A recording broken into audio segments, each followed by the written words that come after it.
Welcome back to Booze Bros and Cars, your favorite podcast about booze and cars, and we're your hosts. I'm Eric. Mike. And I'm Nick. All right, so we're not gonna have Carmelo on tonight. He kind of has a couple of stuff kind of come up, so he wasn't able to jump on, but he should be back on next week. So you guys will see him on there on next week's podcast.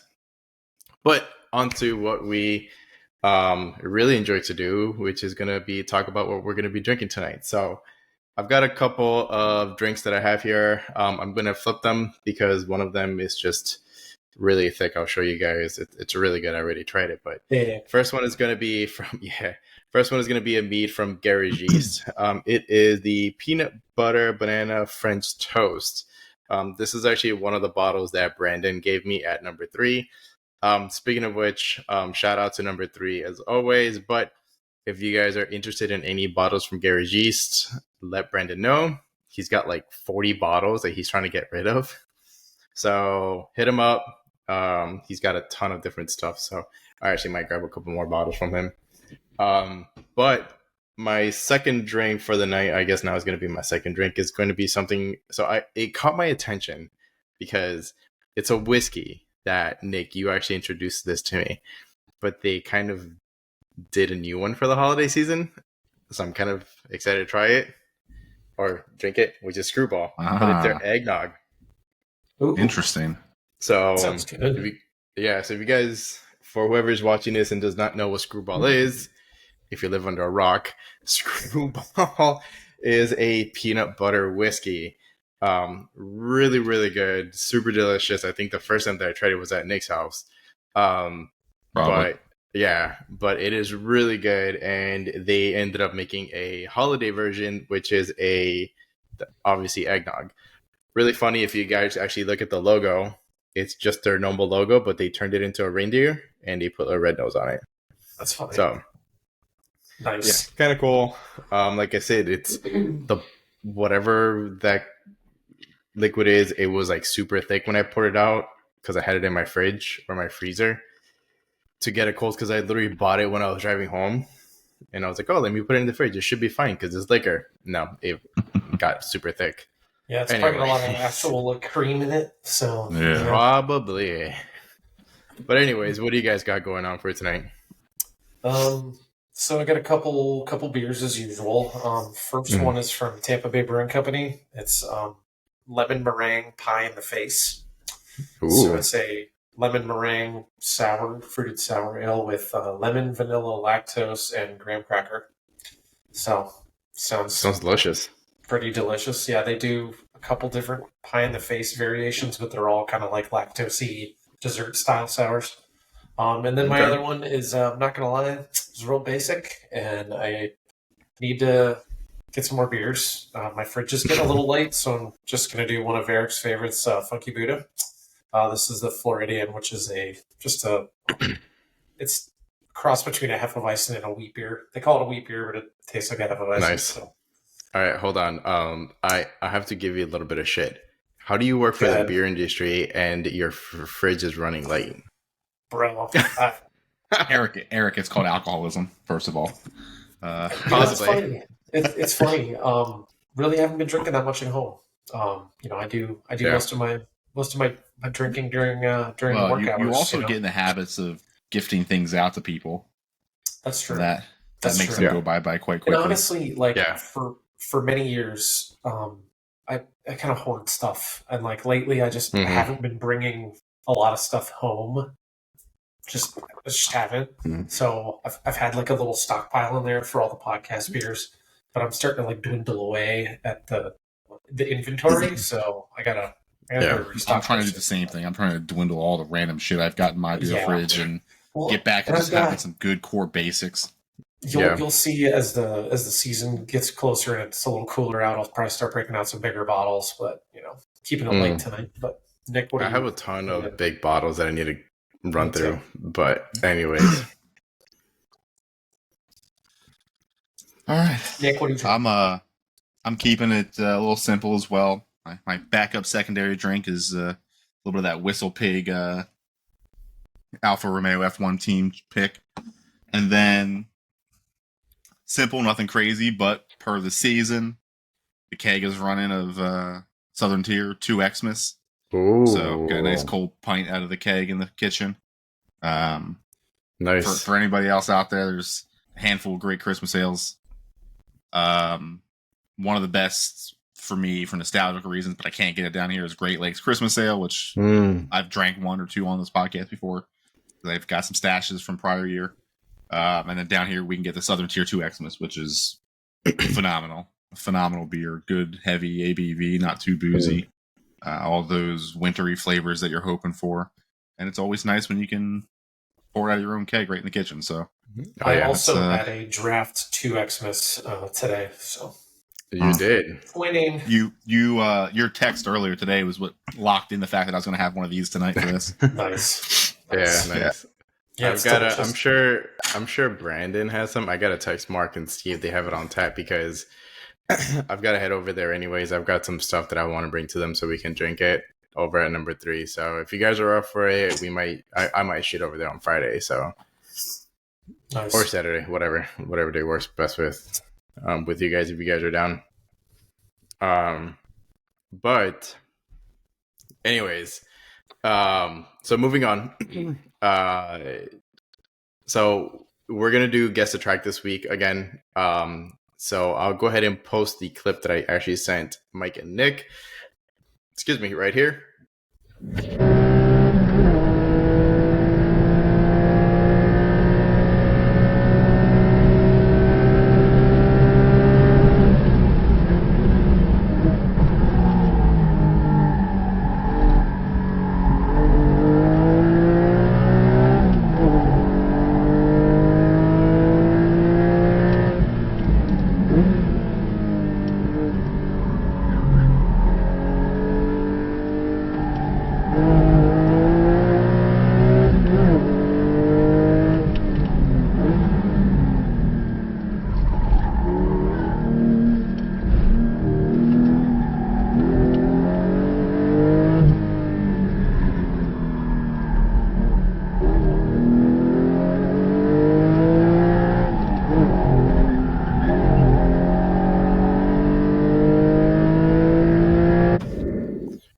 And if you guys can actually guess that, this is actually not an easy track. I gave Mike and Nick one clue, which I'll give you guys as well, which is the track is located in the UAE, or the United Arab Emirates. So that's where the track is located. So we'll go ahead and wait until the end of the podcast to see if you guys can actually guess that. There's not a lot of tracks out there in the UAE, so you guys can probably figure it out, but it is a pretty difficult one. Anyways, on to car talk. So the first topic really hits close to home to all of us. And it is that, so we announced a couple of podcasts ago that Top Gear is coming to an end. Earlier this week, or last week, they announced that the Grand Tour is now coming to an end. It's very sad, and it's not the only British motoring institution that's coming to an end. We are. This is not just the last in the series. This is the last one. It is, and it's sad, but we have been doing it together for 17 years. 16. Okay, you were late. Sorry. And that kind of sucks, man, because that means that for the last few episodes that are going to be coming out next year, if there are going to be any that are going to be released next year, it's going to be the last time we're going to see the trio on camera, which sucks. So, do you think that that's true, though? Because there's one thing looming in my mind, is that I haven't seen anywhere where they said that they're done filming together, like they're done with. Well, They basically said that. So Clarkson was a leading like voice on the statement, basically saying, "Listen, we've been doing this," or talking about himself personally, like I've been doing this for however many I didn't years. see that. And he's like, I've been reviewing cars and doing this stuff since whatever in the 80s. Or he's like, it's time to bring it to an end. Is basically what he was saying. And the one thing he did say is they're not done. Like James May's got some of his side shows he's been doing, which me and my wife watched a handful. They're great. Hammond's side projects are a little strange. I haven't really gotten any of those yet. But the one that me and Chelsea do like a lot is Clarkson's Farm. And he mentioned in that statement there will be plenty more of that coming. Nice. And it's so simple, but it's just hilarious. So they're still going to be doing stuff. Will they be doing car-related things together? It sounds like no. But, I mean, how many people have said they're done doing something, they go back? Look at Tom Brady. I mean, I know this is about race cars and shit, but one of the most famous athletes in the world, and he just kept coming back. So anything's possible. But you know what? If that's it, if this is the end of that segment for them, they've done it for a long time. They've done a great job. They've gotten a lot of people like us in love with this kind of shit. So, there's a lot of things that I enjoyed as a kid that got me into this. But my God, if those guys didn't hook me into doing some of the questionable things I might do in a car, I don't know who else is to blame for that one. So OG Top Gear definitely was life changing for a lot of people. Super good content. It was, but what's actually something that I saw that was very interesting, and I found it to be such a true statement, is that nobody really loved the OG Top Gear. What we loved was Hammond, May, and Clarkson. And so that is so true. Like, I remember watching original Top Gear, first couple of years that they did it, and it was really weird the way it was laid out. And granted, nothing against if we happen to have any British audience watching, but British humor is really different than American humor. A lot of the weird things that they talked about, and some, I didn't really pick up on that when I first started watching the show, but they started implementing more and more things as the show matured, and I started catching up and watching more of it. And granted, like Nick said, they've been doing it. I don't remember when the first Top Gear was aired, but it was a long time. It was 80s, 90s. 80s, I think he said. So, because Clarkson was the one that started Top Gear. Top he was Gear doing was his. He was doing some, I think, radio, TV, and other media types prior to he got his start. I think he said in the 80s, or early 80s, or something like that. But man. BBC. For BBC. Right. For the majority of it, I think. For the majority of his career, I think. And then the whole thing happened where he punched an exec in the face, and then the whole director. Things, or director, whatever it was. It was probably deserved. But probably. I mean, let's be honest. These guys are a bunch of weirdos. But to your point, we fell in love with the trio. So yeah. And even on individual levels, they all have their merit. So if they all do their own things and stay relevant, I think we'll still enjoy it. And I gotta say, some of the very, very first seasons were weird layouts and stuff, man. But after they got 4 or 5 seasons in, and they kind of had a flow and different segments set up. I mean, I like the way the old one was set up, and obviously they tried to bring a lot of that into the Grand Tour, with the tent and everything like that, which then kind of got killed off thanks to COVID. So actually, I think that was just pre-COVID. I think, if I'm not mistaken, that was 17, 18 when they killed the tent. Was it that long ago? That's insane. And then they just started doing specials, right? I mean, essentially, that's all. We have 2 specials, I think, coming. I mean, I'm not gonna lie. When they started doing specials with Top Gear, those were the most entertainment value. I think it's all fine and good, and then watch sitting in a studio and talking about things. That was entertaining as well. But when they started doing the specials, and they all got their own car and modified them, and that was just so much fun. I just think of some of the episodes, and I can't remember which specials, but I just remember the one where Clarkson mounted a toilet seat to one of the cars so that he could take a dump and stuff like that, or where he had I remember his brakes went out and he had the log drug behind him on his one car and it bounced up and smashed the rear window. Just some of the nonsense that they went through, which is absolutely hilarious and amazing. And that's what I'm going to miss with them together. They're still going to do that kind of nonsense on their own, but together. And the bickering and the camaraderie is just... I would be willing to bet if I would put money on it almost, thinking that they're going to do something together. That they've been friends for so long that I doubt they're just going to part ways and go about their own direction. You know what I mean? They're still going to do something. We just don't know what it means. Yeah. They might still do a special every once in a while. Look at Netflix. They do like little mini series and stuff all the time. So I mean, somebody I'm sure will. Well, and it's Amazon, so they're just going to throw them some money one day and be like, "Hey, you guys got to do this. We need you." And they're the kind of money Amazon throws around. Who's going to say no? Exactly. Yeah, I'm exactly. Sure. It won't be the last time we see them together, but yeah. I mean, I get it. They're all three of them are maybe not Hammond, but May and Clarkson are late 60s. I think. If Clarkson might be in his 70s now. I'm not sure. It's possible. Early 70s. Yeah, they're up there in age, man, which kind of sucks because, I mean... no, I'm wrong. Clarkson's 63.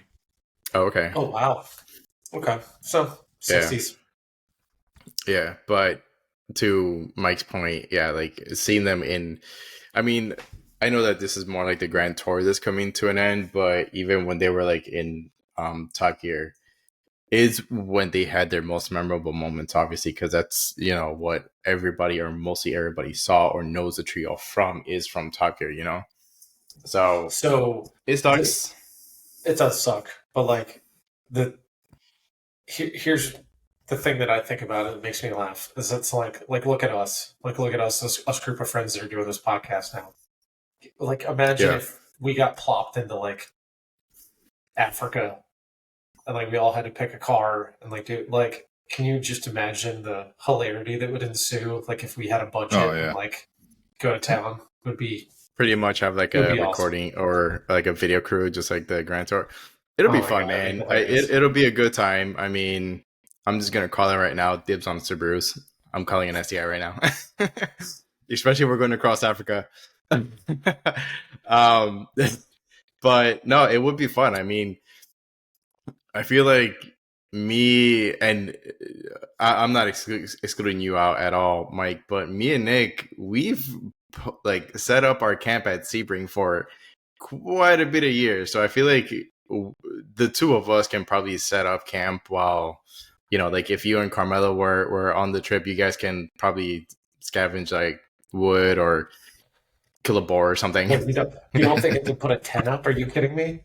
I know how to make Come on. No, I'm not saying that, but I'm just saying like me and Nick have been setting up camp for, God, how many years, Nick? What, it was 16, 17, 18, 19. Yeah, I mean, I feel like other than 21, 22. Mike got too far into the beer business and couldn't ever make it up on the first day. So it's like 6 years that we put up. You guys are going to have to continue that tradition because I don't know that I'm going to be able to get up there for 4 days next year. So, yeah, we'll figure that out. But anyways... but yeah, it'll be fun. But all I'm saying is, if anybody from Amazon is seeing this and you are looking for a replacement for Trio, we're up for the challenge. I'm just saying we all have driving experience. We all have good driving experience. Like we've autocrossed, like we've had our fun and shenanigans. I feel like. I still have to get some redemption from Nick by going to a go-kart track, specifically K1 karts, because he beat me by like 0.01 or what was it, 0.01 or 0.001 seconds? It was tight. So we need to re-up on that because I smoked you guys when we had that party at Fast Tracks. Shut down. I had the fastest time going to the last lap, and then I blew my tire on the last lap. That sounds. I had a slow go-kart, man. To me. Like completely obliterated, complete blowout. Should have gone for. I had a really slow go-kart, man. But you know what? Like the problem with like the go-kart that Mike is talking about. Oh my God, what is the name of that place? Well, it was Fast Tracks. It was Fast Tracks. Yeah. The problem with places like that, their go-karts are very, very inconsistent. So like none of them, like no two go-karts have the exact same amount of horsepower. Well, that place though, they buy nice, like they're good go-karts. Like from Italy, they buy at that one there. So yeah. But what I'm excited for is when the new one's done, since it'll be all indoor and 3 tracks and air conditioned and probably all new karts. That's Is gonna it be all awesome. going to be indoors, or It's- is it half it's indoors? entirely indoors. Nope, all Okay. indoors. And Yeah, it's three 10 that'll be minutes from my levels, house. all indoors. Can't wait. Yeah, it's gonna be something wild for sure. We got to find a day where I'm hoping they can link all 3 tracks together. Then it'll be like one super track. I think they will, because it's gonna. Oh, I shit. already read an article about that. How it's multi-level, so they can separate. They can separate the tracks to like where they have like the little like the kiddie cart area going on, and then they've got like a medium and then like a higher speed one. But they will eventually link like at least the medium and the high one together to make like one continual like, which they used to do thing. at the old location. So I'm sure they're going to do the same thing again. I think it was like Wednesday and Thursday night or something like that. They did the mega track. Yeah, but that mega track wasn't all that big. Because I know what you're talking. Because it was when they were it was called like double the size, man. No, it wasn't that. It wasn't double. Because literally all it was like this weird like three clove track layout. Right, so you had the normal track, also, and then they like, opened up. You went into the Fast Tracks junior wasn't very track big and ran the in junior general. circuit, and then came back over. Yeah, like that just it wasn't very big in general. Like we just don't have like Mike Greenwell's used to have a kart track, or maybe they still do, but they still do. Yeah, they Those still old, do. Old gas carts are yeah. That one's real lame. Yeah. But what we need to do is Listen. just buy shifter carts and terrorize Cape Coral or something. Oh yeah. Well, So the one person that actually did have go-karts way back in the day, granted this isn't anywhere that's like open to the public, is Adam LZ. He got a bunch of his boys and they just had like a go-kart day.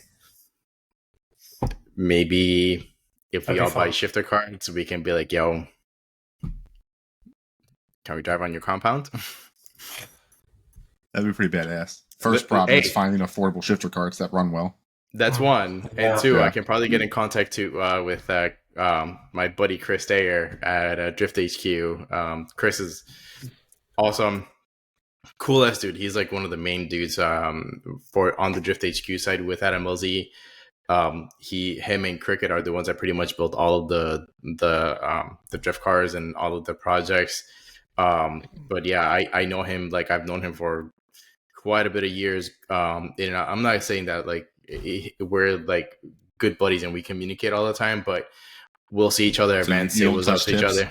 No, we don't touch tips. Okay. I have a Miata.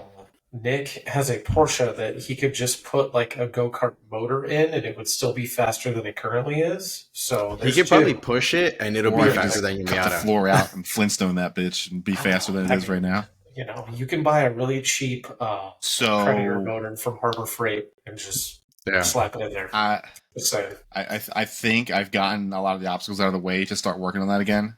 I signed the paperwork to sell the Genesis yesterday. Oh, so the I was Genesis just gonna. Yeah, the G70 is officially gone. Wow. Okay, wait, hold on. I have to ask. Did you get rid of it with the spacers and with the coilovers? Oh man, I got an offer to put a little money in my pocket and take it as is. So I just. So That's you so sold sad, it to man. you sold it private party? No, technically to a local dealer. Okay. Basically, I went and got an offer at CarMax, and then they do some internal wholesaling with some local dealers. We're on their program if we need to be, and it was kind of that simple. I had them inspect it, check it out, and then I just did all the paperwork through my dealership, and we'll wholesale it right out to them. They inspected it as is. Gotcha. Flaws and aftermarket mods. The only thing I took out was a JB4. Yep, that's the only thing I took because you have more use for it in the future than I do now, and it's easy plug and play and yank it, and none of my modifications will. So I was doing some reading on the JB4. I don't think that thing marries to your car, from what I understand. It doesn't, but what you're gonna have to be careful with, because I had it unplugged before I realized this, like all disconnected, so I couldn't get power to it. The first time you plug it in to start setting everything up, you're going to be right off on map 2, which is the top map that you can run without like an E30 mix or meth. So as long as you got 93 in the car, you'll be fine. Otherwise, you'll have to plug it up, get the info you need off of it from the app. You submit a request over to JB4 or to Burger Tuning. They attach that device to your cell phone account on your app, and then you're good. Then you have full control of it. But So you just might have to be careful in the beginning because it's probably going to start off on map 2, not map 0, because I forgot. But yeah, it's a pretty easy process. Within a couple days, you'll have full ownership of it. Was map 2 93 or was that E85? Map 2 is 93 plus. Technically, map 3 is 93 plus as well, but fail safes went off like crazy if I wasn't running about an E30 mix. It needed a higher octane. But map 2, I ran safely at 93. Okay. Good to know. Yeah. Good to know. Maybe I'll Mike and I can actually play with the Corvette and the Elantra. Doubt it. I mean, I'll join with the Explorer. It would make my daily 5,000 pound SUV less monotonous. Over 500 horsepower. So I've been thinking about this though. When That's I do if your sell... fuel system doesn't give out. Sorry. What happened? All right. Well, sorry, not sorry. I have a new pump. The second issue that happened after, totally my fault. Oh, was it? What'd you do? I ran the fuel too low before I parked the night before, and then when I auto started it on the incline, the pump was basically not submerged anymore, and what little bit of fuel was there starved my lines and shut it down. Dude, how close to empty were you? I thought I had like a 30-mile range, but my driveway incline just pushed all the fuel forward in the tank, and it was running for about 12, 13 minutes before I got out there, and right as I was walking up to it, it shut down. I'm like, oh no. So, and that was it. I drained the lines at that point, and once we got on flat ground to get on the tow truck and dropped at the dealership, and we tried a couple times, it got some gas into the system. Started right up and stumbled a couple times, and that was it, done. So, yep, it was my fault. Lame. Which is good, because if it was another fueling issue, I was kicking that car to the curb too. So saved me a lot of hassle by it being my own fault. I'm just saying, I saw Taylor Reid. He had issues with his I think he had a F250, F350, and he had fuel pump issues. Supposedly it wasn't even covered under warranty. Well, yeah, I mean, I'm sure he had way more miles than I did when mine went, but no, it was a low mileage truck that he had. Was it a diesel? I wouldn't be covering a warranty then. Yeah, it was a diesel. It was like I can't remember what type of fuel system it had, but it's like whatever fuel system that Ford uses now for a lot of their vehicles, and it just gave out, and it was like a $14,000 fix at because he bought it pre-owned. It was only like a year or two owned. Oh, well, that's why. Or used. But when he bought it, he got like an extended warranty on it, and the warranty company did not want to warranty that shit out.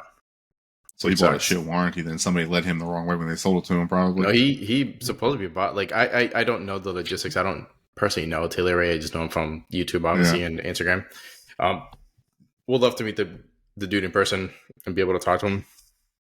He seems like a real cool, chill guy, and very, very knowledgeable and technical with cars and things like that. If you guys want to check out his YouTube channel, I'll link it in the description. But yeah, he's super technical, and he just seems like an overall just chill guy. But yeah, he supposedly said that he bought like a good warranty, and they didn't even want to cover it. And I was like, holy shit. He made a video about it. Going on. They either found a reason not to cover, which they have to technically do. The burden falls on them to prove that he did something to avoid a warranty, or they were just being dickheads. And which third-party warranties do that sometimes. I mean, unfortunately, they do that sometimes. It's probably the last one, because when it comes to him, he didn't even want to like buy like anything aftermarket. He was like he did everything through the dealership, and only wanted to do shit through the dealership because he did not want to void its warranty. Funny enough, I mean, like we're car guys. Like when it comes to warranties, we're like, for the most part, we're like, we don't give a shit about warranties. We're just gonna modify cars within reason. But no, he did not put like the only thing aftermarket that was on that car was a gooseneck hitch. That's it. Or a fifth wheel hitch. That's it for his trailer. Which may very well have been a prep kit from Ford and a factory item. So yeah, exactly. Because they usually come with those from the factory now. Yeah, that is a shame. I think somebody put him together, and and you can only fight it so hard because at the end of the day, they're in kind of control. Shy of getting an attorney involved, which will probably cost you more than just fixing the damn thing and moving on. He honestly didn't bother. He sold the truck broke down on him when he was going to Texas for I a Lone remember Star the Drift event. videos and the story. Yeah. Because then somebody let him borrow their Ram, and that's how they towed it. Yeah, exactly. And now he has a Dodge Ram that he uses, and a freaking bus. I think I sent you guys a video of him buying the damn bus. Which, for anybody that's hearing that he bought a bus, like he physically bought a bus to trailer his Corvette. Freaking goals, man! That dude is living my life, living my best life. We got to get you there Slide eventually. your Corvette, bro. Yeah, like, comment, share, and subscribe, and we can get to that level. Anyways, back to the whole Grand Tour kind of coming to a finale. Yeah, it is sad to hear, man. I mean, I really hope that we can get to see the trio again, because I love those guys. They have great moments. They have very, very funny moments. But in the event that we don't, we can always watch reruns of Top Gear, the Grand Tour, and just kind of relive those moments here with them, because overall they just have really, really good times, fun times, and they're really enjoyable to watch. And Amazon, again, if you guys are watching this, make sure that you hit us up if you want us to be the replacements for the Grand Tour. Let's go. We're up for the challenge. And for the next topic, this is one that kind of frustrates me when I hear about things like this. But apparently there's going to be kill switches that are going to be mandated in 2026 on vehicles. So I'm not happy to hear about that, man, at all. I don't think it's going to be. I think, from what I understand, is they snuck that into some legislation that has already passed. So that means someone has to write legislation to unpass that at this point, which is crazy to me, that there's going to be some overlord with the ability to shut down your car. I get it. If you're a DUI offender and you have been arrested several times, right, and you've got a breathalyzer thing in your car, fine, put a shut off in that car, no problem. Yeah. But for someone like you or me or Joe Schmo that has never had a problem ever with a vehicle, has never even gotten a speeding ticket, for them to have a kill switch attached to their car. I don't know about never having a speeding ticket. I said Joe Schmo, not us necessarily. But my whole point of this is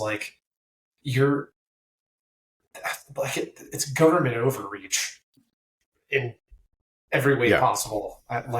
You're buying something that you essentially may not be able to use at some point or whatever. Yeah, because it's like buying a kitchen knife, and someone can just take the blade off whenever they want. Here's the thing people need to realize, though, however, is most cars now already have that function. New Fords, new Hyundais, new Genesis, new Mazdas, they all have a telematics system now that has a engine immobilizer function in it. For this exact reason, well, for part of this reason, but if your car gets stolen, you claim it, you get police involved, they get access to that system via the manufacturer and the telematic company that handles it, and they can use it to kill the car. They can use it to slow the vehicle down if they're in a chase and they find it, to the point where they stop it, immobilize it, and lock the doors so people are stuck inside of it. So they already have the ability to do this. So people freaking out that, oh my God, this is that, the government's overreaching. Do they? Yeah, every day in our freaking lives. This is one where they're just bringing this to light suddenly, and most people don't realize the technology is already in their car. See, I didn't even know that. Yeah. Your Elantra, does that Blue Link? 2018, maybe. It might have, but like my G70 had it. My Ford has it. So a lot of cars built in the last 5 years or so, a lot of them now have these telematic systems in them. And that's how you can remote start with your cell phone, unlock it, lock it, all that kind of stuff. But there is some other things in it we can't do that law enforcement and the telematic company can do for specific reasons. So, find it. I can find my Explorer anywhere as long as it's got a cell phone signal from my app. So the police can already obviously do that, but they have the ability with the company to immobilize the engine if they need to. So See, I didn't even know that. yeah, the shit's already there. You know, there's already all these cars are already on a 4G or 5G network and have a cell signal to them. So it's already doable in new modern cars. I'm sure there's a couple manufacturers don't have a system up to par, and it's probably going to force them to get into that game. But you know, I mean, if I they guess wanted that makes to, sense. they could already do it to a lot of cars, not everything. Now, the fact that they're going to make that mandatory, which, don't get me wrong, the technology like I have in my Explorer, for me as a consumer, I love it. I use my app almost every single day to start the car, lock it, unlock it if I forgot something, find out where it is, see how much gas I have in it, so I know if I got to go right to the gas station after work if I forgot. So it's like stuff like that obviously didn't work for you last time. Yeah, I'm getting better about using it now. So I mean, like, that technology is actually awesome, and it's in so many new cars. But the fact that the government is trying to force it into cars that didn't already have it, and then give some other group of alphabet boys access to it whenever they want, that's where I start to have an issue to it. You know, because what did we see a few years ago, 3-4 years ago? Chrysler was being hacked, and people were having their cars shut down on the highway. With this technology that already exists in cars. This was a big story. And that's what I mean. So this capability is already there for anybody that can get access to it into a car. Chrysler was the major one where they got hacked on a massive level, and they were shutting people's cars down for fun as they were driving down the highway. So on that note, since you mentioned, technically this is tied into the whole car. It's tied into the grid of your entire vehicle, right? So if there's a remote shutoff and someone is able to hack it, does that also mean that they have access to your remote start? Because then technically you could have you could have car thieves just going ham, hacking into people's cars, starting the cars up. Well, and that's the thing you need to realize too. Like for mine, and now Lincoln has a little bit better. So Ford, at least for 2023, I don't know of any model that has the cell phone as a key function. A lot of the new Lincolns have that. So as long as you've gotten into it and it senses your cell phone via low signal Bluetooth, the car will start without it, without a key in it. Now, my Explorer particularly needs to have one of my 2 key fobs in it to go into full start mode and actually be able to drive. Otherwise, it's in a 15-minute window where it'll run. And then if you get into it, you have to unlock it because it has to be locked to start. And then once you get in it, you can push that start button. And if the key is not in there, it shuts down. It's not going anywhere. But as these get more fancy, like Lincoln has it where you can use your cell phone. Genesis now does it. I think Tesla does it. There's a few other Highlines that do it where your cell phone via Bluetooth is your key now if you want it to be.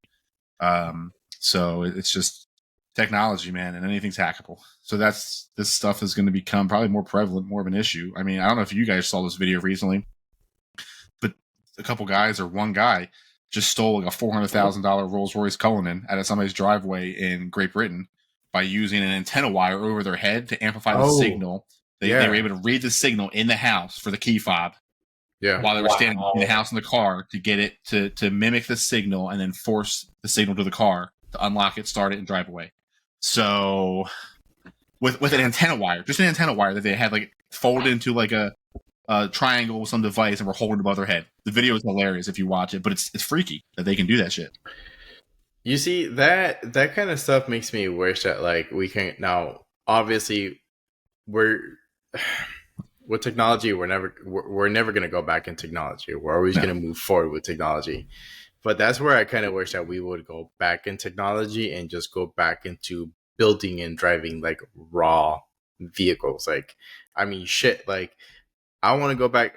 Okay, and maybe not this far back, but like go back to days where like you had like roll down windows because they can actually roll down the window. I mean, I would be fine with doing like the electric ones because like they're more convenient, obviously. But like having a key, like having a physical key, and like you put it in the ignition and you crank it. Screw the whole like push button start and like you go. I mean, don't get me wrong. I mean, like my like both of my cars, they have comfort features that I actually do enjoy, like the proximity key, right? You stand right next to the car door, you grab the door handle, it unlocks, you open up the door. I literally either push the brake pedal or push the clutch pedal, car turns on. I don't even have to put a key in it. But we need to go back to like raw manual vehicles. Here's the thing. Humans are lazy. Like, Mhm. Oh, 100%. really, 100%. really lazy. And all of the technology that has come out has just made us even more lazy. Like, you don't have to dig in your pocket to find your key anymore. You just touch your door handle, you get inside, you touch the button, your car starts, shift it into drive, and you're off. Nobody shifts gears Or turn anymore. it. Nobody puts a key Turn it. in. You Yeah. want the window down, push the button, or at this point, it's even more advanced than that. You could probably just ask your car to roll the window down and it'll do it.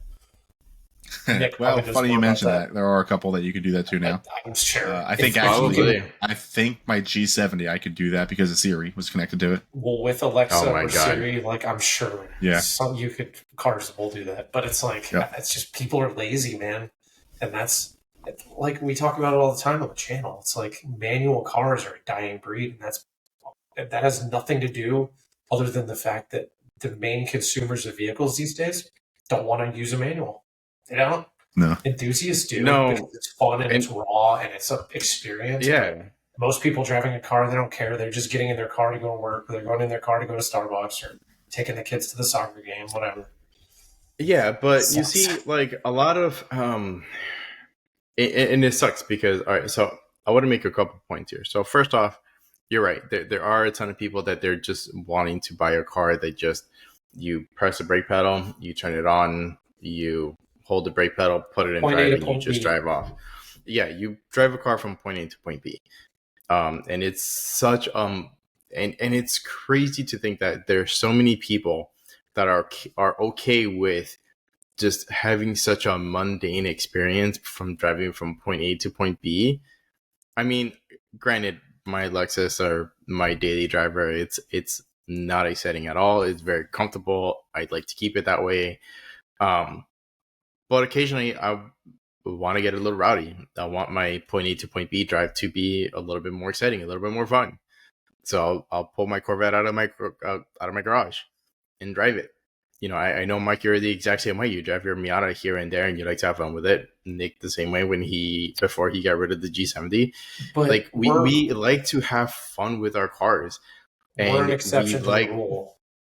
A we beautiful are. exception, mind you. Look at us. But Yes. we're an For exception sure. to the rule. And then I think that's important. It's very important because manufacturers need to know that we still exist, right? There's still people that exist that want these things. But the vast majority of people that are out there purchasing vehicles don't care. I mean, look at Tesla and like the automatic driving and stuff. Like you can literally just not even touch your car anymore. You just get in and sit there. And Well, I mean, you still have to. There's ways around it. I mean, from what Tesla, Lucid, and any other auto manufacturer that does EV vehicles, excuse me, you have to have weight on the steering wheel itself because that's how they know that somebody actually is physically holding the steering wheel. Which is easy. Like the guys in my Explorer group, they just take a water bottle and shove it in one of the holes in the thing, and it keeps pressure on it, and they just cruise on the highway, and it stays straight.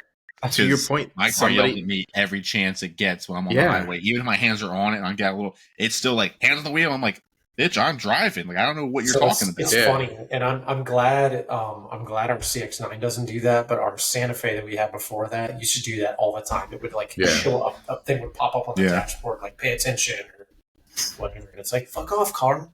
I'm driving. Yeah. It's a shame where we talk about this stuff. Like I do enjoy those bits of technology, and that's why like my daily will always be pretty up to date. But to have something analog just feels awesome. I know there's something about it. Like, I mean, the moment I signed the paperwork, I was already sitting there saying, okay, once I get a couple things straight and I'm ready again, what's the next toy?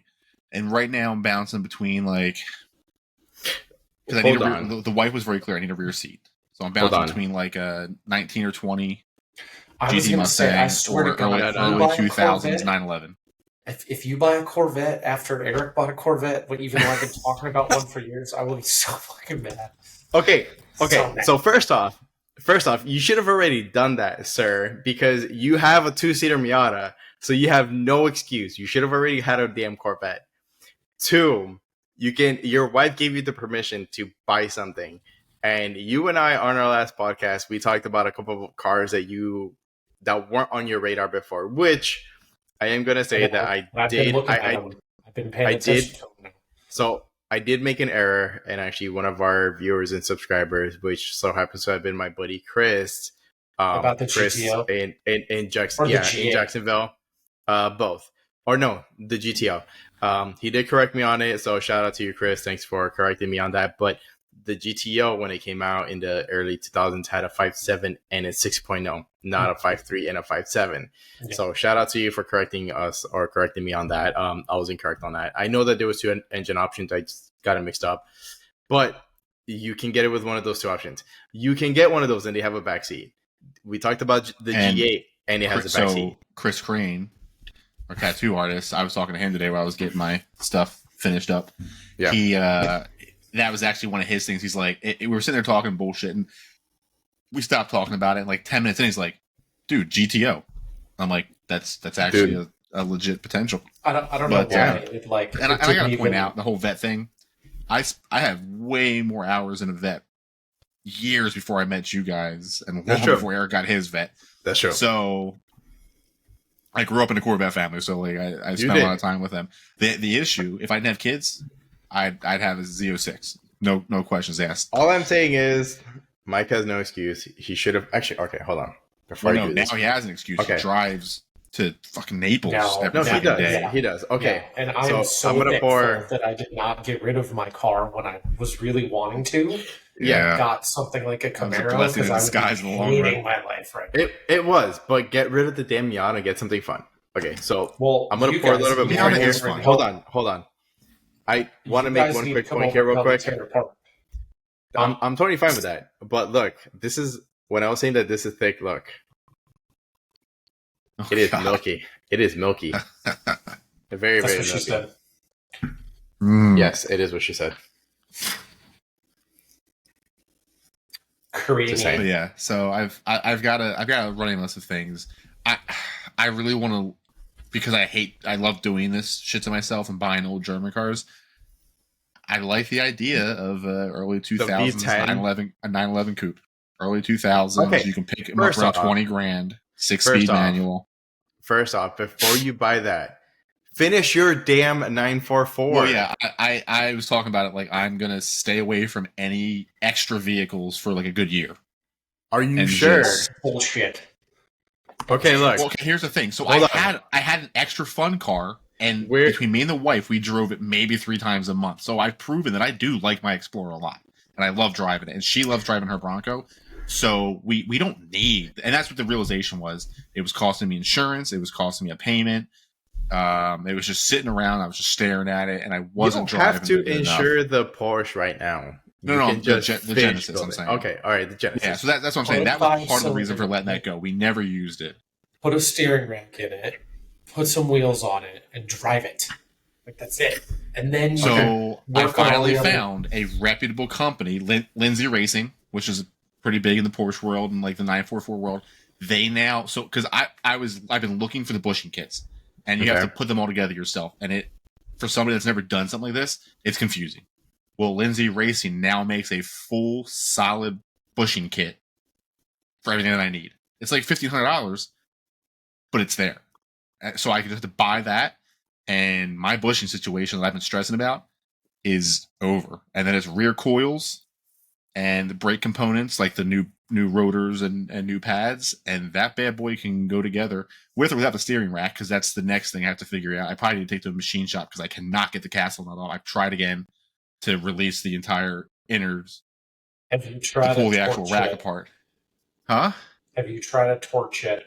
I have. I'm trying to be careful because this is like the geared rod inside of it that's kind of precision, and I'm trying to not warp it to nick it. I'm trying to be real careful with it, so I'm thinking I might have to take it to a machine shop and have a professional get this castle nut off. A little bit of heat might not be a bad idea. I mean, hell, even my heat gun might be enough heat because it's a very thin castle nut ultimately. Mm-hmm. I got to get it back in the vise, hit it with some heat. You're going to have to use a torch. You're going to have to use a torch and some lube. Maybe a hammer. When I break out fire, whatever I hit it with isn't coming back to shape. That's the problem. So I'm trying to all right, Jeremy Clarkson. Because it's usually fire, a hammer, and a size down socket are usually There the you 3 go. things in combination. There you go. And the hammer's always in there. That's how we got Carmelo's brakes off that one time. So fucking Jeremy Clarkson here, torch it and fucking hammer that shit until you're done. I don't have finesse. Ruin a castle nut and then the steering rack. Is it really going to matter? Because the car is in 4,000 pieces already. Might as well screw up one more piece. All right, 3,999. All right, look. All I'm gonna say. Okay, so this is being recorded Tuesday night, December 5th. Nick said a year that he's not gonna buy anything. Let's see. Hold on. Let's see the progress that he has, and I'm gonna make a reminder for myself. December 5th of 2024. I'm gonna make a reminder for myself, and we're gonna record the podcast that night and see what. Nick is like, all right. We're gonna see his progress from now to a year from today. Hey, I got a nice set of wheels for it. You know, you do, but damn it. You know what's going to change? Nothing. He's going to have wrecked that castle nut, and the car's going to be sitting there the exact same way as it was now, only like with a destroyed. It's sitting on 4 jack stands right now. Or I find somebody that wants a disassembled chassis, and I put a 911 in its place.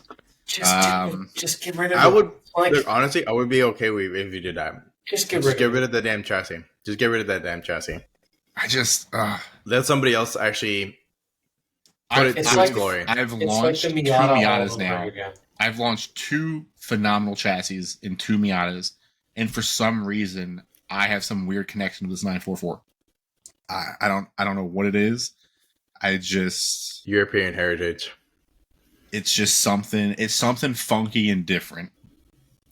Just due to the age, lack of popularity for people in our generation to have these things, and I like to do what Eric does. I like to piss off the purists. So that's why I want to take this 80-something Porsche, put a modern Volkswagen engine into it, a different model 944 suspension brakes and wheels, possibly a digital dash when I do the swap kit.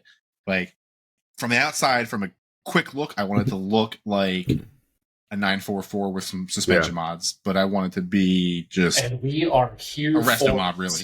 But you gotta do something. So, I found something out recently, which, by the way, we need to do a beverage recap here real quickly, but we'll do that after this conversation's done. But I found out that there's Nick, you might know about this. There's a Porsche purist car show once a year, and I can't remember where. I want to say, I could be wrong on this. It's either in Alabama or Georgia. Really big. There's like thousands of Porsche owners that show up, and they bring their cars. Like, it's like a full car show, and they do like kind of like what are those called? Like those meets where they sell car parts and stuff like that. Like swap meets. Yeah, swap meet. Like, it's that with a car show and stuff like that. Yeah, but they're all purists. Every single one, all OEM Porsche, uber expensive. I want to be the dude, which viewers and listeners, you guys will help us get there. I want to buy an 86 Porsche Turbo, which, if you guys don't know, that's like a 6-figure car. It's like $300,000 plus. I want to buy one of those, get in contact with Mr. Nagato, which I believe is the owner of Raw Griff. I want to have him cut the shit out of the body in that car, put a white body kit on it, ship it to that car show, and see all those purists be really pissed. Yeah, but see, I don't know that they would even be that mad about it, because Raw Griff. They would. Like, I don't know. They would. Porsche people are still very different from Corvette people. Yeah. Corvette people are a bunch of crotchety old guys in New Balance that get pissed off at everything. If you haven't chromed everything, you did it wrong. It's that simple. It's either all chrome caps on everything, or you did shit. I know. I see them all the time. Whereas like the Porsche guys, like these guys are all coming, they're buying cars for the racing heritage. So when you're modifying it to make it a better car, to our point before, Porsche is okay with it, unlike Ferrari. But when you modify these things like this, like those guys usually they usually appreciate it. You know what I mean? Like, just to some extent. So I don't think you'd piss them off that much. And to talk about location wise, I don't know for sure, but I'd be willing to bet if it's one of those 2 places, it's probably Georgia, because outside of Atlanta, right in Atlanta, is the Porsche Experience Center, where you can actually go and drive a Porsche on the track there and stuff like that. So it's probably somewhere there. Yeah, possibly. I just know that it's somewhere there, but anyways. Yeah. But yeah, that's what I would do. Anyways, let's go ahead and do a quick beverage recap here. Obviously, I'm still drinking some of that Screwball. It is really, really good, by the way.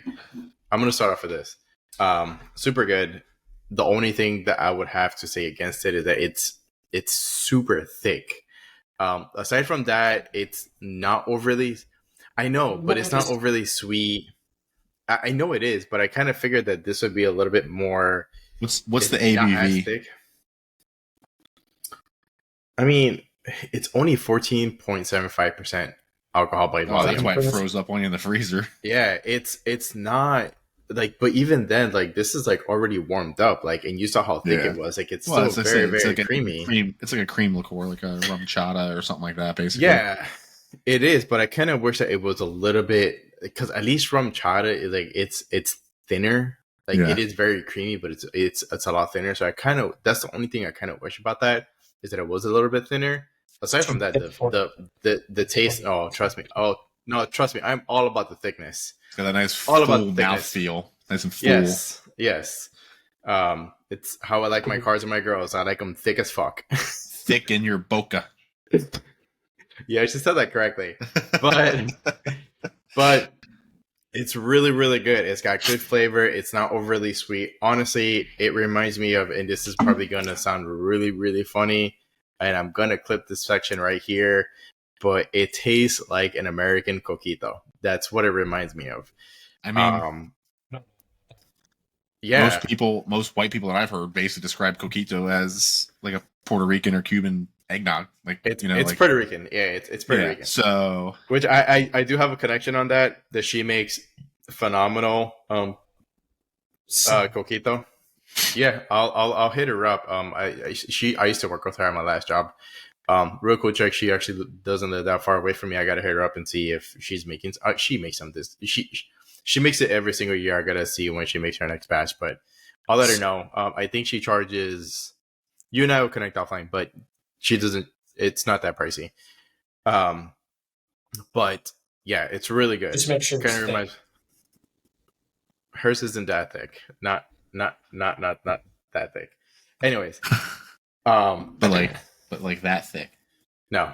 Oh, not like that. Not like that. Anyways, well, what's the point? I just want to get the damn coquito, man. Like, it's good alcohol. Okay, yeah, fair enough. So, my second drink, or my first drink, the Garage East Meadery. Shout out to Brendan at number 3 because he gifted me this bottle because I had never tried Garage East. Holy crap. The peanut butter banana Foster or banana French toast. The peanut butter is super powerful in this. You get very, very slight notes of like banana, and you get the cinnamon and stuff like that, and the caramel. Really, really good. I really did enjoy drinking this. I'm sad that the bottle is now completely empty. As you guys can see, pretty much it's like a single pour for like one of these guys. It's great. We do have to head up to Garage East because if I'm not mistaken, in the next couple months they're going to be completely closed. 7 months from now, I think. Is it 6 or 7? I thought it was a lot less than that. But we have to make our way up there. See if we can actually do some vlogging of Garage East. I am, after only trying 2 meads, I am very, very sad to hear that they are actually closing because their stuff is phenomenal. Mm-hmm. I really wish they were not closing down because I would love to continue to try their stuff because they are making some phenomenal meads up in that brewery. If you guys have not made it there as of yet, they're located in the, guys, correct me if I'm wrong, St. Pete or Tampa Bay area. Is that right? Yes, I think Tampa, right, Mike? It's actually in Tampa. Is it Tampa or St. Pete? Tampa, St. Pete, it's the same area, but it's just literally just like an island that separates. I just know that it's right down the street from Magnanimous Brewing, which is phenomenal. Also, it's like literally like just like a tiny body of water that separates Tampa and St. Pete. It's dumb, but whatever. It's St. Petersburg. But yeah, we need to make our way up there. I've really enjoyed. Like, I've only tried 2 of their stuff. I have 1 bottle left in my refrigerator right back there. I got a couple in my wine fridge. Yeah, and like I said, Brandon has some stuff that he wants to get rid of. So I might grab a bottle or two of depending on what he has, but like I said, trying two of their meats. I'm really sad to hear that they're going to be closing down because man, I just want to keep drinking more of their stuff. Yeah, I'm gonna have to hit Brandon up and see what he's trying to offload. Yeah, he told me that the last time I was there, which is right around three weeks ago or so, it was right before my North Carolina trip. Gotcha. I need to make my way there this Friday or Saturday. Let me know if you guys want to go. I have some beer for him and for Mark that I want to give them that I brought back from North Carolina and from Jacksonville. So, yeah, I want to head out there soon. Nice. I'm up. Lemon meringue pie in the face. This was really good. Tart. It's a little tart for me. I usually sours are kind of hit or miss. Like if it's got a lot of the kind of cheek pucker factor to it, I'm not really into it. Oh, but yeah. I think with the addition of the vanilla and lactose, it kind of balances out a little bit. But it's definitely got a nice, like, you know, if you've actually had lemon meringue pie, it's definitely got a little bit of bite to it, and the tartness from the lemon. This was really good. It's only 6% too, so nothing too crazy. Okay. Also from Tampa, by the way, for anybody watching, you know, we're talking about Gary G's, which is up that way. Tampa Bay Brewing Company, obviously, is from Tampa area. Funky Buddha, which is on the southern end of the state, the Floridian. This is good. It's just, it's a Hefeweizen. You know, you got notes of like banana and clove from the yeast that they brew it with, but just it's a wheat beer, so pretty light. Trying to keep it light and simple tonight. So, Nick, how's that 2Xmas drinking? Gone. So very well. Drank good. Yeah, just, you know, I'll mention it again without going into crazy detail, but if you like Christmas ales of any sort of Christmas type beers, the spice content of Southern Tier 2Xmas and Southern Tier in general, anything they do flavor wise, they do well, whether it be the creme brulee or the 2Xmas or some of the other flavored ones they do. They just hit it right on the head. The 2Xmas is just great. Higher ABV, again, all the right Christmassy, wintry spices. Nothing's overpowering, not boozy. They will sneak up on you, 3 or 4 of them, and you're going to be pretty good. I think for most people, that's like 1 or 2. I mean, well, yeah, okay, probably. I mean, I forget that my general size and humans, and you know, yeah, one or 2. And then, as always, this Whistle Pig is phenomenal. I won't go on rant or anything about it, but this is getting close to the bottom of my second of my 3 bottles. So after this bottle's gone, damn dude, really? Well, I took the one to number 3 and shared it with some people there the other day. Okay. So, and I drank some at Carmelo's last weekend while I was there. I brought some over. Oh, okay. So shared some. Danny was there. Shared some with Danny and whatnot. Okay. So yeah, once I drain that second bottle, which there's not a lot left, I'll probably shelf the third bottle for a little while because I don't know that I can get more of it since it was a limited release to these flavors, and you know, move back over to my Woodford and Eagle Rare and stuff like that for a little while. Nice. Try to take it easy because yeah, but now I want to find some more cool things from Whistle Pig, and I've had a few other things from them that are more standard but aged longer that are good. Now I want to kind of delve into some of their different barrel aged stuff with the different flavors and see what that's like. Nice. So this has basically sent me on a different spiral that I did not need to know about or go on. So this is great. Good for me. Yeah, right. Thanks, Whistle Pig. Yeah. Yeah, so for the next topic, I do want to kind of stick with the whole alcohol. Yo, we gotta do the guess the track, dude. I'm racking my brain. You want to do the guest track? I want to do the guess the track. Nick, are you ready to do the guess the track? All right. I mean, yeah, my guess is gonna be purely based off I think me cheating. I still have no idea if I'm right. So, all right. So, what do you think Nick, that track is? You go first. All right. So, I'm gonna say Yas Marina. No, it's not. Close. I was Googling away, man. Yeah. It's very close to Yas Marina though. So the only thing is I'm thinking of that tower in the distance, and I keep thinking the Dubai Autodrome. Yes, it is the Is Dubai that, Autodrome. so it's the building that I saw with the colorful lights in the video. Yeah. And that is the only thing that I remember with that one is like that tall building with the colorful lights. Yep. Yes. Yep. So it is the Dubai Autodrome. I If figured you- I would throw you guys a curveball Well, because if you didn't give the hint of being in the UAE, I would have never got that. Would have never guessed it. But I remember that building. I think it was in Forza or one of the Gran Turismos. You see it's possible. It tower might in the be background. in but yeah, it's that is correct. Yep, it is the Dubai Autodrome. Nice. Like I said, this one's probably a little bit more difficult. Yas Marina actually was a really good guess though because Yas Marina is in Dubai. Yeah. Well, Yasmer, that one is a bigger though. Like that's on. I think it's a long track. Because I saw the Autodrome when I was Googling, and I went with the Yas Marina option because I was looking for that lit up tower board thing, and I couldn't find it in pictures.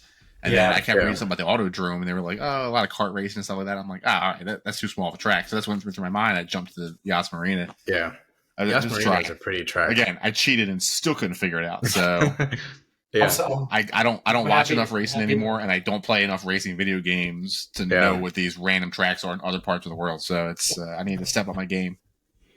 Yeah, but anyways, good guess, Mike. Good job, man. Yeah. All right, so jumping real quick into the last two topics here because we've been kind of going into a couple of rants here, but I want to stick with the alcohol talk. But did you guys see that there's a bottle of? I'm probably gonna butcher the name of this, but it's Macallan 1926 Single Malt Whiskey. Macallan. Macallan. Yeah, Macallan. Macallan, whatever. I said I was going to butcher it anyways. Macallan 1926 Single For anybody Malt that doesn't Whiskey. know, he's not a Scotch drinker. Yeah. I'm not, no. I'm not. All right, so Macallan, it's a bottle sold for $2.7 million. Did you guys see that?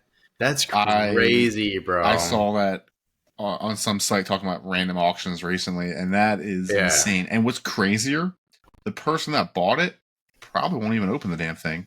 Oh man, that's a shame. That'll be one of those things though. They bought it to say they have it. That's what's and probably the be. person that bought it probably wipes their ass with $2 million every morning when they take a shit. Because probably. You don't do that? I thought that was normal. That is an excess. Well, where's your $2.7 million worth of Scotch? I wiped my ass with it this morning. I'm out. Like, that is an excessive amount of money to spend on a bottle of alcohol. Like, come on. Oh, yeah. I'd struggle to spend that much on a car if I had an obscene amount of money because a lot of the stuff I'd love to own doesn't cost that much. So I struggle. $2.7 million, it would buy like a property somewhere. With a racetrack on it. For sure. There's definitely a piece of property somewhere. But there's probably but let's be honest. The dude that bought this $2.7 million bottle of whiskey or Scotch, Scotch whiskey, sorry, the dude probably has like 10 times or 100 times amount that money. Like he's not. If he has spending 10 times that money and spent that much on a bottle of whiskey, that's a bad financial decision. Okay, 100 times or more, 100 times or more. That dude has a bunch of money, but I mean, if you think about it, $2.7 million for a bottle of Scotch, that's a lot. But can you imagine how much money he spends on other stuff, like let's just say mansions or cars or hookers and blow? I mean, it's got hookers and blow. Yeah. But anyways, I looked up a couple of things for it, but apparently the Macallan, specifically the 1926 single malt whiskey, is a very sought out after bottle of Scotch. Apparently only 40 bottles of this was actually made because apparently this was actually released in 1986 because it was aged for 6 decades, which is crazy to think. So I found that very interesting. we do need to get a little bit more into alcohol talk. And that's wild. You think about that, man. I mean, I've had some 10s, 15, 20-year stuff. And my God, the flavor and the spice and everything and the oakiness. To imagine a 60-year age in a barrel. Yeah. Like the flavor and the depth and the color that's got to pull out of that barrel. I mean, that's got to be intense. To the point where I almost don't know that I would enjoy it or know how to enjoy it. Like, that's got to be just so mind-blowing in some way. So, I just... To your point, what I read is that it is and I'm just reading notes here that I've actually found. Apparently, it's a very rich flavor. It has lots of notes of dried fruit, as you would expect, a lot of spices and a lot of wood. Aside from that, it wasn't just dried fruit, but it's dark fruits, black cherry compote alongside with sticky dates and.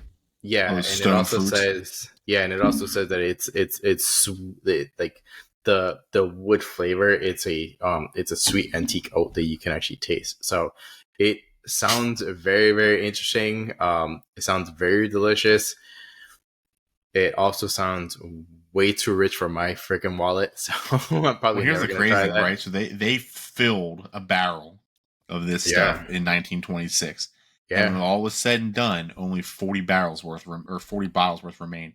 So like what they call it, the liquid that evaporates or gets sucked into the wood, never to be seen again. What do they call it? Angel share, right?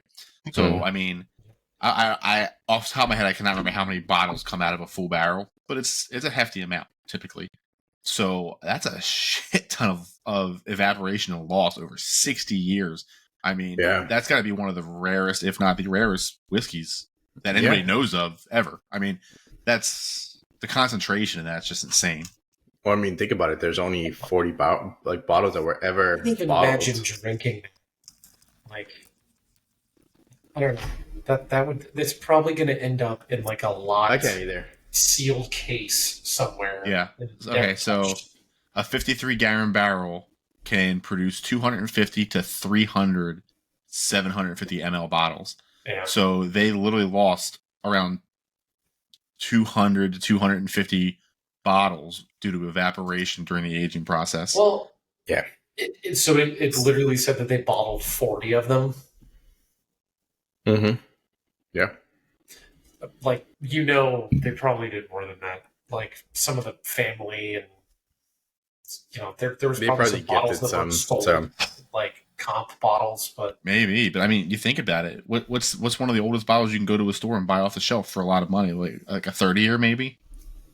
Like a 30-year Scotch. Possibly. I know that you can buy a 25-year bottle of Flor de Caña from. Like I know Louis the 13th is one of those where it's a blended cognac technically, and I want to say it's aged anywhere from 40 to 60 years of different blends. The way they do it, and they put it together for their flavor profiles for each year. But and that's one of the more expensive cognacs you can buy. Those are up to almost $4 a bottle now. And I've had my fair share of drinking some of that stuff. It is phenomenal. We had some at your wedding.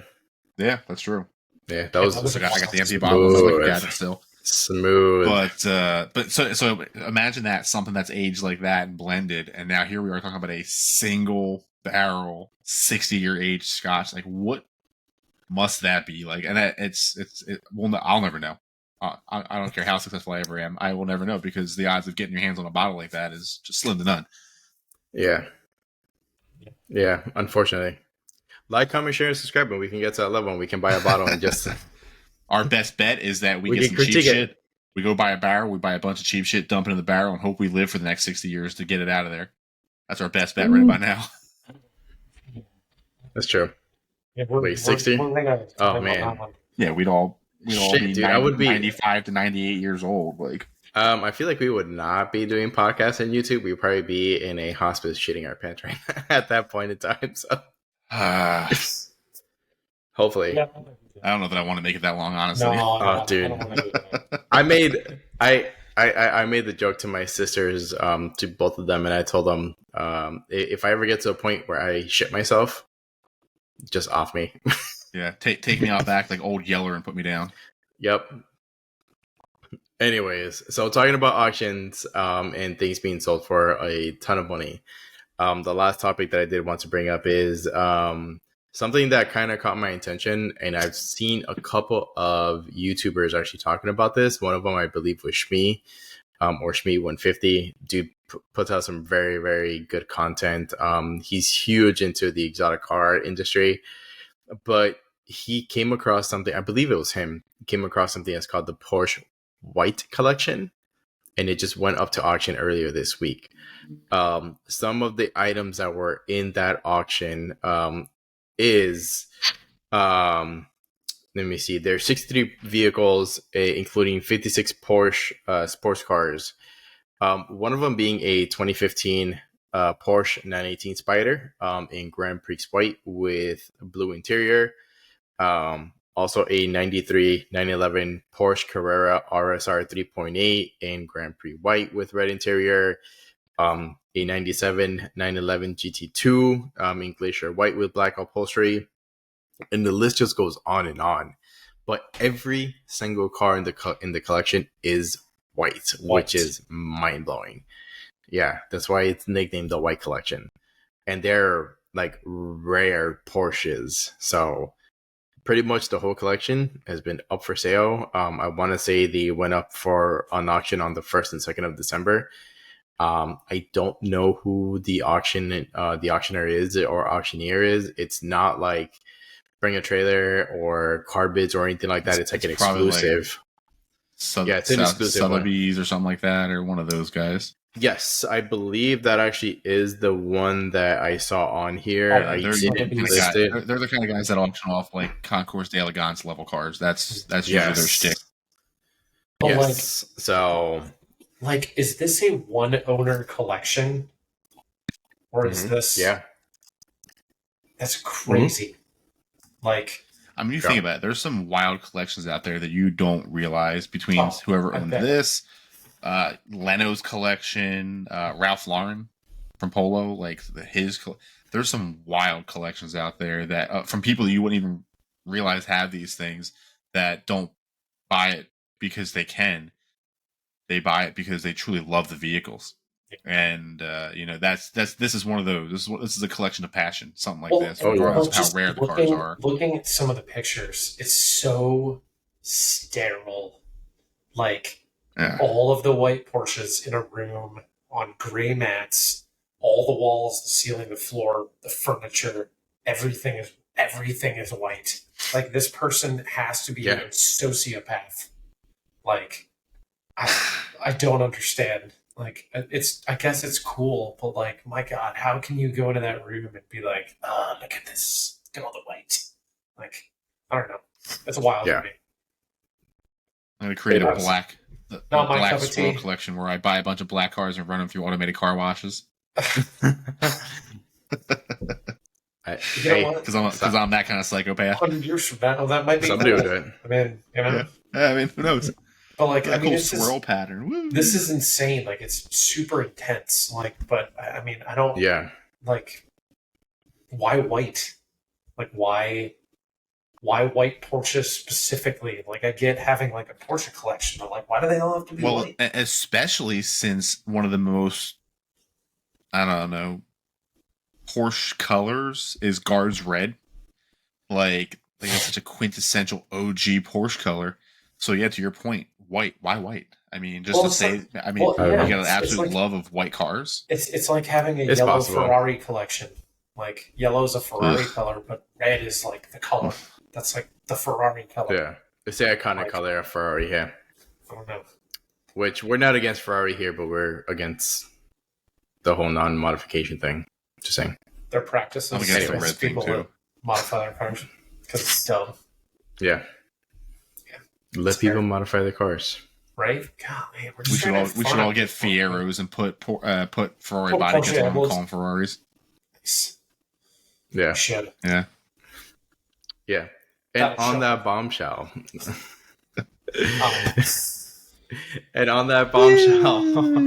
That's all the time that we have here for today. Thank you guys for listening. Thank you guys for watching. We appreciate all of our viewers and all of our subscribers, all of our listeners too.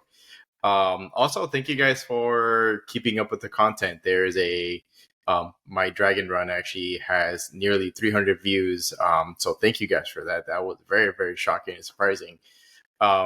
Especially since it was actually the first vlog experience for any one of us. Also check out the vlog that me and Mike did for the Festival of Speed event.